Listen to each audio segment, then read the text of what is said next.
Okay, let's unpack this common feeling. Mm-hmm. Have you ever felt like, you know, you understand English grammar okay? Mm-hmm. You've got a decent vocabulary. But then, when a native speaker talks, it's still kind of a struggle. Oh, definitely. That's a classic frustration, right, for Yeah. so many learners. Yeah. It's like your brain knows the rules, but it just can't keep up with the real thing. Exactly. You've studied hard, but understanding real speed conversation feels just, Mm. yeah, just out of reach sometimes. Right.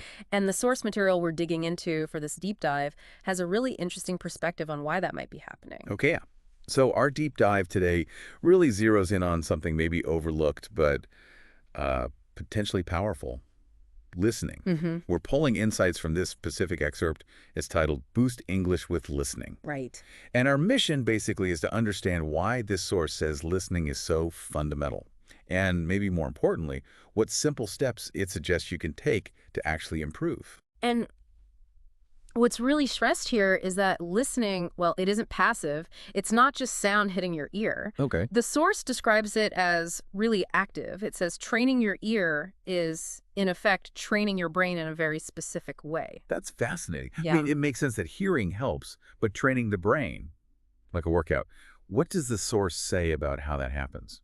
Well, it's all about pattern recognition, really. Mhm. As you listen more, your brain starts absorbing the music of English. The music. Yeah, like not just single words, but how they link together, the natural rhythm, the intonation, the subtle stresses people use. Ah. It's learning the soundscape, Yeah. English as it's actually spoken, not just how it looks written down. And the source seems pretty clear about the payoff for doing this kind of brain work. It lists some specific results from this active listening. Absolutely. According to this material, you'll start understanding different native accents much better. That's a big one. Yeah. You'll start recognizing common phrases, those everyday expressions, almost instantly. And crucially, it says your ability to sort of anticipate what someone might say next gets better. Oh, that's key. That reduces that feeling of being lost, I bet. Exactly. It boosts your confidence because you're more tuned in. Now, here's something I found really interesting. The source mentions a kind of surprising bonus. Improving your listening helps your speaking, too. Yeah. It might seem a bit backwards at first glance, Right. but the reason, as the source explains it, is actually pretty simple.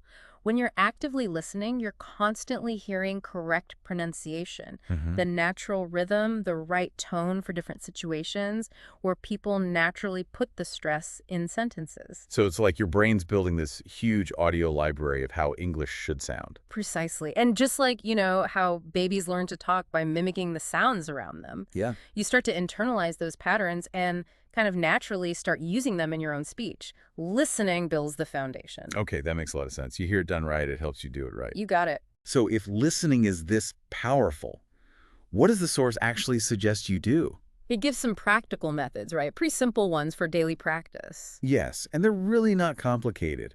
Things you might already be doing or could easily start, like listening to English podcasts. Like this one, perhaps. Maybe. Or watching TV shows, YouTube videos. Maybe start with subtitles on. Right. And then maybe challenge yourself later, try turning them off. See what you catch. And it also mentions something called shadowing. Yeah, shadowing, which the source basically describes as repeating what you hear almost like an echo, mimicking the sounds, the rhythm, right after you hear it. So really actively engaging your mouth with the sounds. Exactly. It connects the listening and the speaking muscles, so to speak. But the key point, it seems, isn't how complex the method is. No, not at all. It's the consistency. That's what they really emphasize. Even just say 10 minutes a day, but doing it consistently over time, that adds up significantly. So if you connect this back to your goals, maybe you want to boost your understanding or feel more confident in conversations or just make your speaking sound more natural. Yeah. This source makes a strong case that focusing on listening, really actively listening, is a super effective place to start. So wrapping this up then, the core message from this source seems to be start with your ears. Really commit to active listening.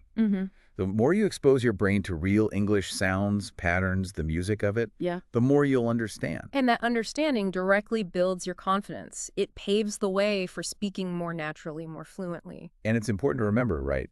You are improving with every bit you listen. even if you don't always notice it day to day. Absolutely. Progress isn't always linear, but it's happening. Okay, so given these practical, pretty simple methods the source talked about, Yeah. here's something for you, the listener, to think about right now.